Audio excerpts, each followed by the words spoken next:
So how was you saw Wicked? Yeah, it was. I saw Wicked. It was pretty good.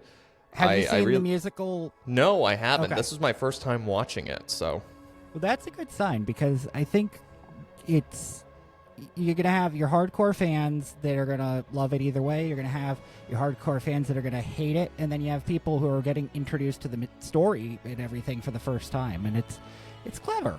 it was very clever storytelling. It was very well done. It was the direction was great. You understood everything. You understood where it was going. The performances were great. I loved the sound. I loved the cinematography, the special effects, and one thing that I pointed out when I saw it was I loved the rumble that came with the surround sound. To me, that is one of the highlights of going to a movie is to be able to hear the echo and the rumble from the surround sound. Oh, absolutely. And that whole thing a couple years ago, I think they still have them, LIMAX, where it's not actually an IMAX thing. It's just their logo on that thing. You know, people hate on it a lot, but their sound system in those theaters was much better. And I saw Gravity in one of those, and it made all the difference. Having a good sound system makes you feel like you're part of it. Well, I went to go see Killers of the Flower Moon last fall at the Jordan's Furniture IMAX Theater on the North Shore, and I think what's part of the 4D experiment and is 4D experience, is what they put a speaker underneath your seat so you feel the vibration when the big things happen. Yeah, they're called butt kickers. That's the brand name for it. I think probably other companies make them now, but yeah, it's basically they strap a speaker transducer onto the seat and it just shakes the seat. Whatever it is, it works. I mean, it's a very interesting name for it, butt kicker. All right, let's get into it, Kevin. This was your pick this week. Yes, it was. And my pick was The Shawshank Redemption. And this was your first time watching it, right? It was, and I gotta say, wow. Shawshank is dangerous for channel surfing or anything else because if you catch more than 5 minutes of that movie, you cannot get up and leave. You have to finish it. Yeah, they keep the story moving, and we talked about in last episode, you have either very story-driven episodes or very character-driven, and with this one, they keep it moving because, yeah, they get into the characters.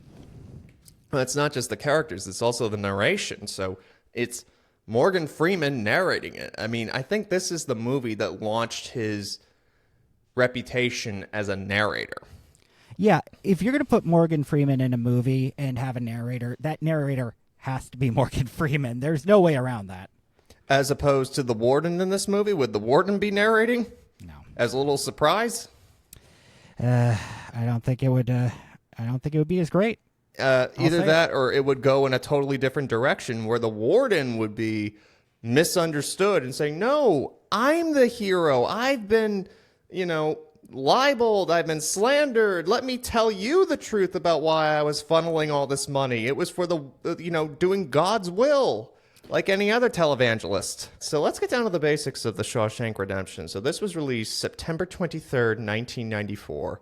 The cast included Tim Robbins as Andy Dufresne, Morgan Freeman as Ellis Boyd Redding, Bob Gunton, a character actor known who played the warden, Samuel Norton, William Sandler played Haywood, Gil Bellows played Tommy, the youth who was incarcerated, and the iconic actor James Whitmore played Brooks, and here's my favorite cast member.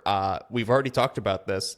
Clancy Brown played the head guard, Byron Hadley. And Coda, would you like to chime in and share with us what his other most iconic role is?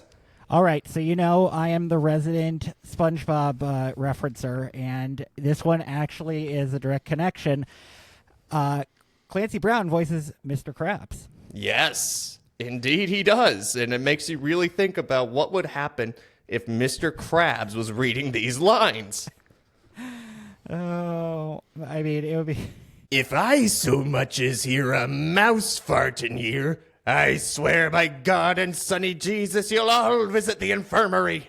Yeah, I tried doing the laugh, but you end up coughing a great deal. Oh, yeah, it throws you. I don't know how he does it for the show, but... I don't know if he's like drinking tea or anything throughout it, or some kind of honey to soften his throat or something like that. But, oh, man, he's got it. He does. He gets a little of that Mr. Krabs kind of undertone here, but you wouldn't necessarily know. And also, it's, what? 5 years before SpongeBob. Yeah. So... where does the time go? Just like they say in the movie, where does the time go? Andy's in prison for over 20 years, and geez. This movie has been out longer than Andy Dufresne was in prison. That's nuts. So, even though this is a character-driven movie, as we talked about, a theme-driven movie, we do have to recount a little bit of the plot, a simplified one that'll take us maybe about a minute or two to recap without going too into detail. All right, Kevin, I like to get into tangents, so how about you fill us in? All right. So this movie is narrated by Red, played by Morgan Freeman. Andy Dufresne, played by Tim Robbins, has been wrongfully convicted of his wife's murder. He was previously a pretty highly accomplished banker on the outside for a man as young as he was. And eventually Red and Andy develop a friendship, and Andy eventually catches the attention of Warden Norton because of his banking background, and he gets a job in the prison library, which is ultimately used as a front for Warden Norton's money laundering under the alias of Randall Stevens. And Andy's influence overall transforms the prison, and after 20 years, he witnesses a horrible level of corruption when you really think about the ins and outs of incarceration and prison life. And Andy eventually instructs Red that if he gets out of there, look for a marker in a hayfield in Buxton, Maine. So this is set in Maine, by the way. Andy escapes. He goes to the bank as Randall Stevens, withdraws the laundered money, and conveniently mails the ledger to a local newspaper. The police arrest the head guard, and Warden Norton commits suicide. Red is finally granted parole. He travels to the field in Buxton, discovers the package with an invitation to escape further to Zihuatanejo on the Pacific coast of Mexico. Red decides to break his parole, flees the U.S., and reunites with Andy on the beach. Checks all the boxes, and it does it along the way. It keeps things moving along, but there's a lot of moving parts. It is, but you're hooked the entire time. And let's talk about the origins of this movie. So, would you believe this if I had told you that this story originated from the mind of Stephen King? Yeah, you said that, and I'm like, what? The Halloween guy that writes all these, stories about killer clowns and stuff? Yeah, I mean, for a guy whose credits include Carrie, The Shining, Misery, It, I mean, he gives this heartfelt, dramatic piece, and it was originally part of it was a novella in a collection of short stories that were supposed to be a break from his horror genre. Have you ever heard of Stephen King Bingo? You sent me the card. It was pretty funny. Yeah, so the main theme that, the main indicator that this is a Stephen King story is that it's set in Maine. Every Stephen King story is set in Maine. Look at that. It still permeates. I mean, there's also some messed up stuff in this movie, but it's by no means the main stuff going on. Maine being the state, or Maine being, the word itself? And are you making a pun? If I was smart, I would take credit for that, but no. Yeah. I mean, all they had to do was throw in a few mentions of the Red Sox in there. Then it's like, yep, that's definitely Stephen King. So this was directed and written by Frank Darabont. So he also did The Green Mile. He did The Mist. So both of those are stories by Stephen King as well. And he developed The Walking Dead. Wow. Yeah, in the first season. Yeah, I mean, it's not just the director in this movie. It's an all-star crew. Yeah, the music is scored by Thomas Newman. So his credits include American Beauty, Finding Nemo, 2 Bond movies, Skyfall, and Spectre. I mean, above all, he has 15 Oscar nominations. We talked about him with another movie, didn't we? I don't think we did, but we did talk about Steve Martin pointing out that most nominations ultimately means most losses. Yeah. So 15, that's... Yeah, 15 more than we got. Yeah. And I think this is something that I really want to get your perspective on, because you're the cinematographer. And this is done by Roger Deakins, whose credits include Fargo, Oh Brother, Where Art Thou, Blade Runner 2049, and 1917. I'm blown away by his resume and the movies that he's made. But I need to get your perspective as a cinematographer. What did you think about him? Sir Roger Deakins, believe it or not. He's got to indulge the ego, right? Yeah, so as far as cinematographers go, he is cream of the crop, creme de la creme. He is the top guy that's around. So I've seen Oh Brother, Where Art Thou. I've seen The Big Lebowski. That's another one he did. He has really a quite diverse portfolio with his stuff. And in this movie, it's interesting because you mentioned a lot of this movie looks like it's kind of overcast and dreary. A cloudy day. Yeah, and I said, oh, well, I mean, as a cinematographer, that's the best lighting you could ask for because you have the clouds that are providing your soft light, and it makes for a much easier time when you're setting up the shots. And I thought, oh, well, maybe that's what happened. No. So he was at the American Society of Cinematographers Clubhouse, whatever it was. He talks about this, breaking down his different movies. And they said, oh, well, I mean, clearly easy lighting setup there. And he's like, no, this was on a set. And I had to bring in the biggest HMI lights and all this. He deliberately lit it. It looked, made it look dreary and stuff. And they're like, whoa, so you didn't just cheat and use the clouds to make the job? Nope. Well, I mean, maybe he did cheat and use the natural diffusion from the clouds, and he's just pulling our legs to make it seem like, no, I did a lot of work on this. Don't write me off on here. The other interesting thing about his style is he believes in, if you're going to move the camera, you got to have a very good reason.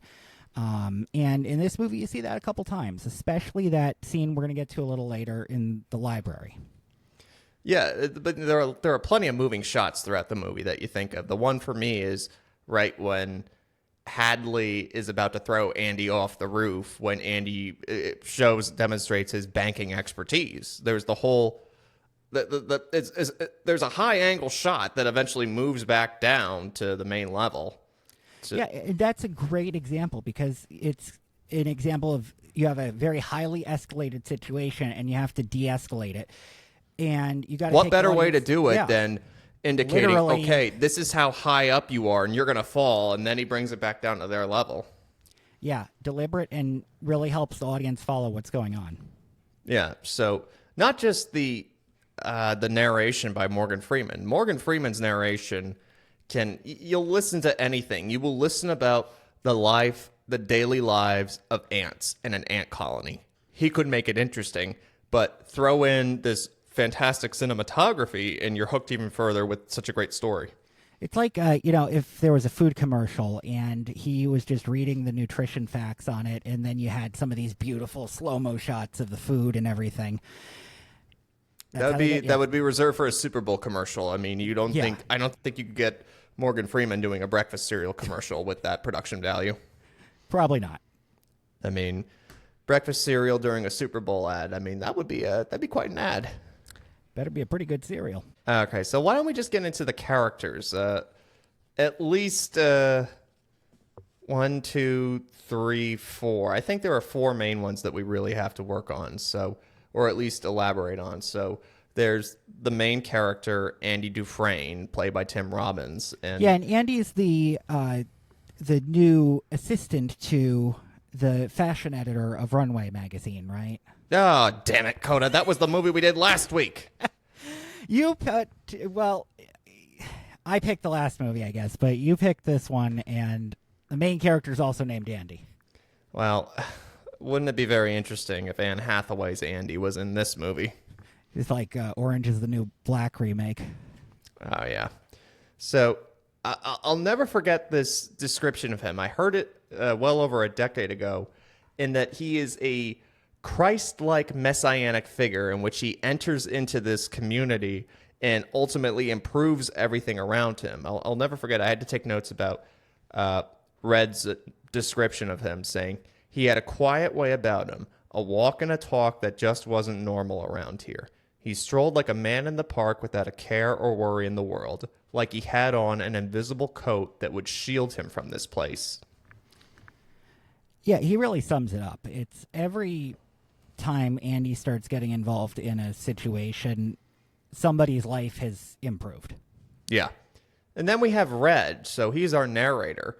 And I guess we would call him the everyman that we could all relate to.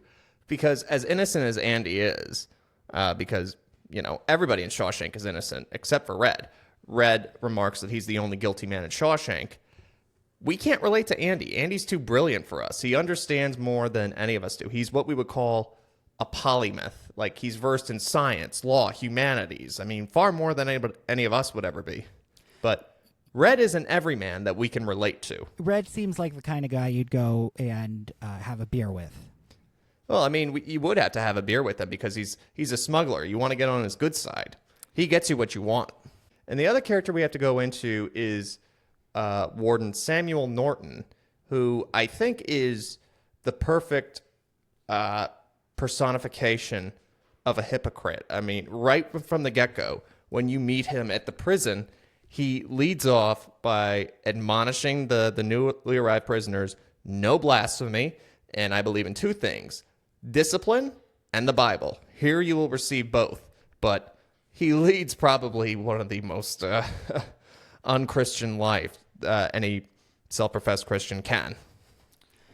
Yeah, pretty much just straight up virtue signaling. He picks and chooses the things he likes, and everything that doesn't support his agenda goes right out the window. Well, it's all about making him look good because, at one point in the movie, he points out to Andy, I'm going to the charity where the governor's going to be there to help out some youth. How do I look? And he's like, oh, you look good. But he's a very well-connected guy. I mean, I guess you would say. Would you say he's the Antichrist? No, I believe that's Damien Thorne in The Omen. So we'll have to cover that one some other time. But in this movie? I don't know if I call him the Antichrist. I think he's more of a...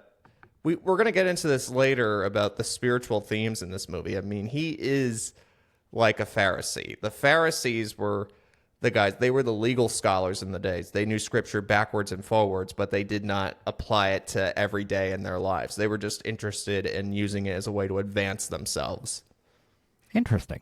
Yeah. And then we have Hadley, the head guard, cruel, no principles, but you think he really doesn't have any allegiances because you do root for him a few times because he helps out Andy and his crew, but right after that, he's going to go and do something terrible, like shoot Tommy. So or he has no allegiance. Beat a guy to death. What was that? Beat a guy to death. Yeah, right away he beats a guy to death because he won't stop crying. And he really doesn't have any principles guiding him. He's just doing what he's told. Blindly follow orders. Yeah, so he's an enforcer. He's a thug. He's a lieutenant to Warden Norton's his gentle speaking, and he lets out all the rage and the corruption for him. He's the vessel through which Warden Norton can channel everything. It's kind of like a Goldfinger Odd Job.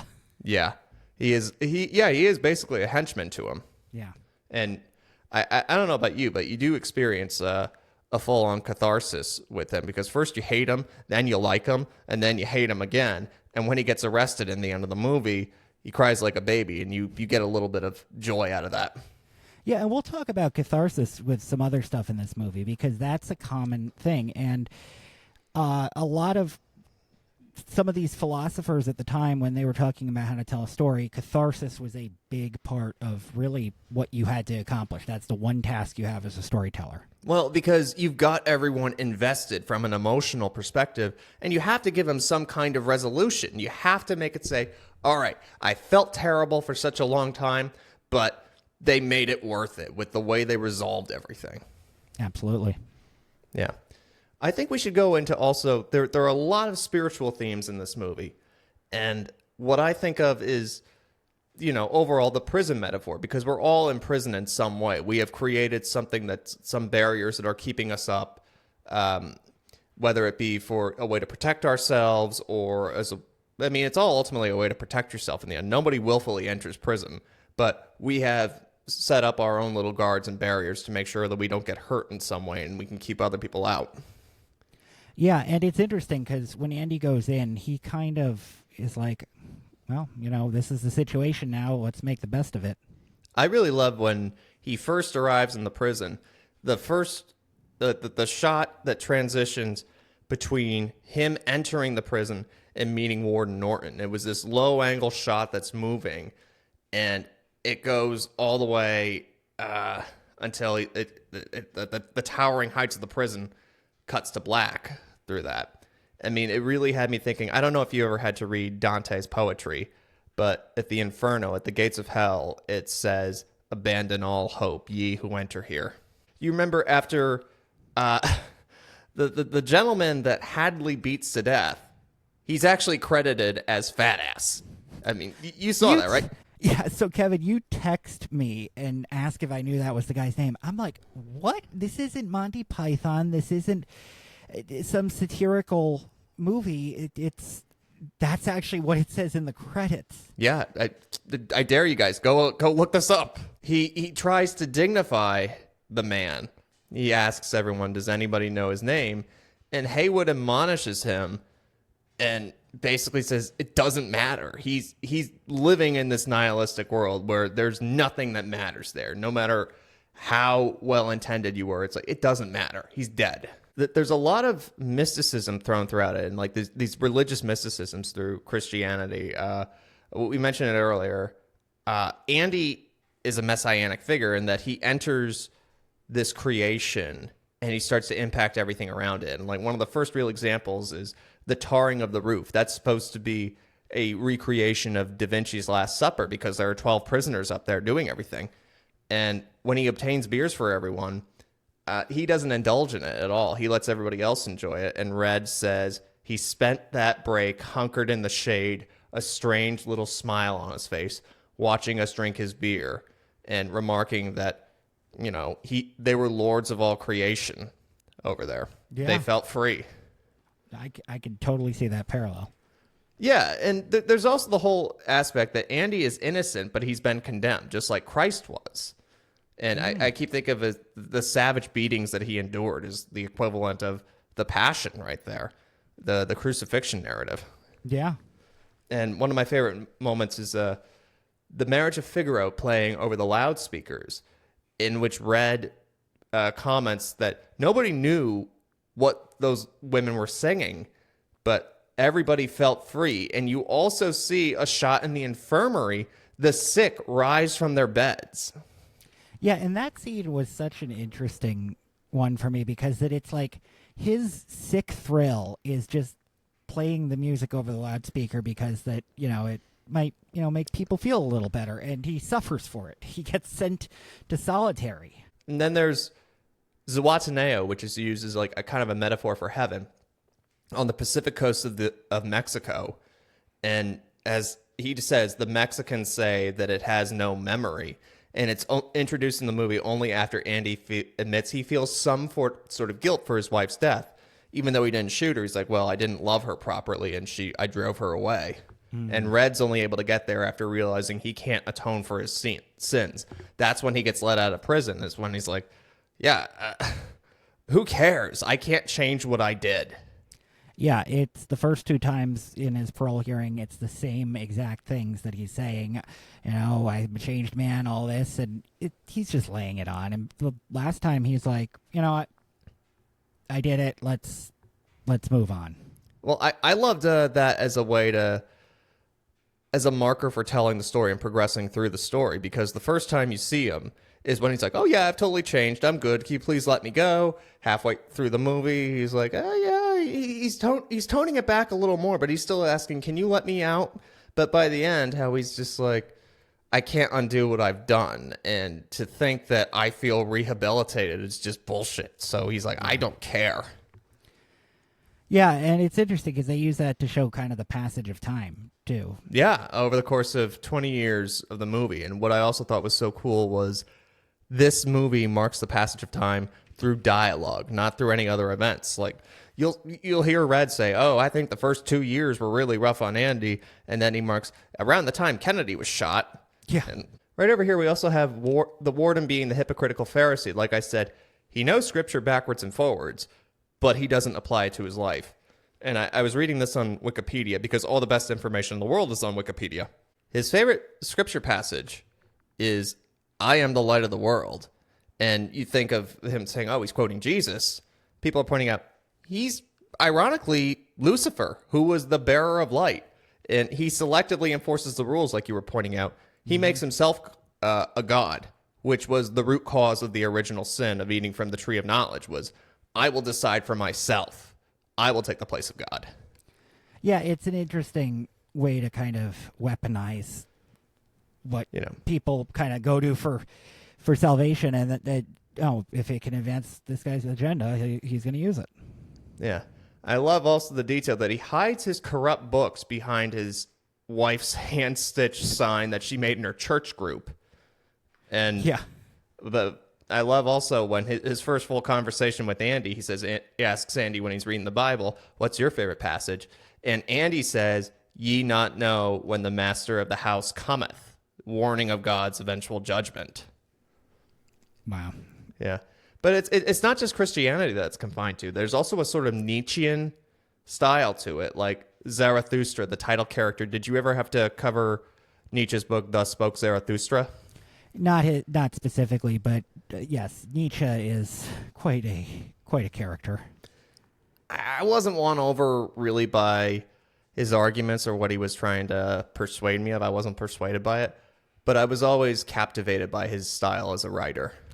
Yeah, for me, he's kind of a moving target because he will take whichever the more confrontational side of any situation is. And it's, in a way, a devil's advocate kind of thing, but it definitely sometimes comes across as like way too extreme in one direction, and it's kind of like making the point that it's like, okay, dude, nobody's actually going to go along with that. Well, I mean, completely. I think we would call him a shock jock of the 19th century. Yeah. But I mean, he's much more eloquently spoken than a lot of shock jocks. Well, it's kind of like a punk movement before that was going to be a thing. It was, he was kind of the counterculture, and it was edgy. Yeah, absolutely. But the whole premise of Thus Spoke Zarathustra was that the title character is a reference to, I guess it was the founder of the Zoroastrian religion in Persia. For, oh gosh, somebody, if anybody's listening to this and they'll figure out that I have no idea what I'm talking about over here. That's assuming that we have an educated audience beyond our families. I always tell you, never underestimate the audience. Yeah, but Zarathustra is there. He's challenging all these conventions, and he's making you break down these norms that you have lived by that have kind of held you back. Because that was the way Nietzsche felt about a lot of social norms leading into the 19th century, is that we've got to break down all of this and restart, which is the whole concept of the prison allegory that we've been talking about. You have to break down the traditional notions of good and evil, and you can only be liberated and freed when you can only achieve guiltlessness when you've broken that all down, which is why they reference Zihuatanejo a lot. Yeah. And like you can't admit your own sins. You got to break down everything. And one of the other allegories that I think about over here is the allegory of the cave and Brooks, the older man who's the prisoner, who's granted parole. And that's one of the sadder parts of the movie. Brooks, who's been in the prison for well over 50 years. He's established, he has friends, and he's important and he's needed, but he's suddenly on the outside and he's not needed. And he's forgotten everything. Like the one note in his letter, he said, I saw an automobile once when I was a kid, but now they're everywhere. The world went and got itself in a big damn hurry. And what's interesting about this, too, is this kind of thing actually does happen. People, one of kind of the contributing factors to recidivism that has been noticed is that people know how things are in prison. That's basically all they know because they were so young when they got in, and they'll do a crime or something to go back because they don't know how to function outside of that. Not like because they're bad or anything, just their entire frame of reference has been walled inside a prison. Yeah, they're dependent on it. Like Red's remarks saying, when you come into the prison, first you fear these walls, and then you come to love them. Yeah, and it's very sad. Yeah, and unfortunately, Brooks takes his own life, and Red starts to experience a little bit of that despair himself, too, and you think he's going in that direction after he's been paroled when he goes to the pawn shop, and there's a little trick that's, like, you see what he's looking at in the store, you think he's eyeing a gun from the outside before he goes in, but he goes in and he buys the compass that's right next to it as he goes looking for what Andy has promised him in the hayfield in Buxton. Yeah, and from a visual standpoint, too, these are the same kind of shots and things that that Brooks was doing. And you see Red going through each kind of recreating it, but as himself. Yeah, so he's going down the same path. He's doing a job bagging groceries. I mean, he's obviously having a little better luck than Brooks did because he's a frail and arthritic old man who can't keep up with the speed, and he's relatively younger. But, you know, he's fortunate enough that he doesn't let go of hope, which is a big theme of this movie because originally Red had said hope is a dangerous thing because it leads to despair. And another thing that Nietzsche said, we were referencing him, he said hope is the worst of all evils because it prolongs man's torments. So I actually had a philosophical reference for this one. Pandora's box. All the crazy things flying out of it, and the last thing out, hope. And the other way of looking at that is dangling a carrot that is not obtainable. Which gets into your read of it, which I argue is the same coin, just a different side. Yeah, so the myth that I thought of was Sisyphus. So I'm not going to go into the full story of the myth of Sisyphus, but he's ultimately condemned to the underworld, and he's given one of the most iconic forms of torture ever, in which they say, once you complete this task, you can leave and be free and feel happy again. But it's an impossible task to complete. Roll this giant boulder up this mountain and get it into the crater. But every time he gets up there, it falls back. So that's the one. It's like when the end is clearly in sight, but you can't achieve it. Absolutely. Yeah, it's both the hope, the trouble is, do you ever know if you're going to get there? And you hope so, but it may be the boulder and you don't. Yeah. But, I mean, hope is something that we're going to have to hold on to for a while because without referencing anything specific with current events, I mean, it does feel like we got a rough few years ahead of us when it comes to... Absolutely. And you mentioned that with picking this movie, that there's a lot of crazy stuff in it, and it's about a prison, but ultimately the movie's about hope. Yeah. I mean, you had to break out of the prison and break out of the... like Nietzsche did, which is, Red saying, I'm just going to say screw it to my parole and leave because, yeah. Yeah, and Kevin, you had mentioned something to me that I want to hear you get into a little more. Andy's escape. Yes, so when Andy escapes... He ultimately crawls through the walls of the prison, and he gets to the sewer pipes. He breaks into it and crawls through. As Red points out, he crawls through 500 yards of feces. And it's just gross to think about. You see him puke while he's doing it. How he said, Andy crawled through 5 football fields worth of shit and came out clean on the other side during the middle of this thunderstorm. He gets through the water, he washes everything off, and he's holding his hands up in joy and relief, like he's just coming out of the waters of baptism. Yeah, and Deakins talks about this shot, too, and he was like, is it a little over the top? Maybe, but what it's signifying in that moment, it kind of fits. Yeah, I mean, that's a big thing that you see in a lot of movies is through a lot of water is a baptism, and that they are changed in some way afterwards, as baptism washes away your sins and original sin, just as water will be doing in this scene.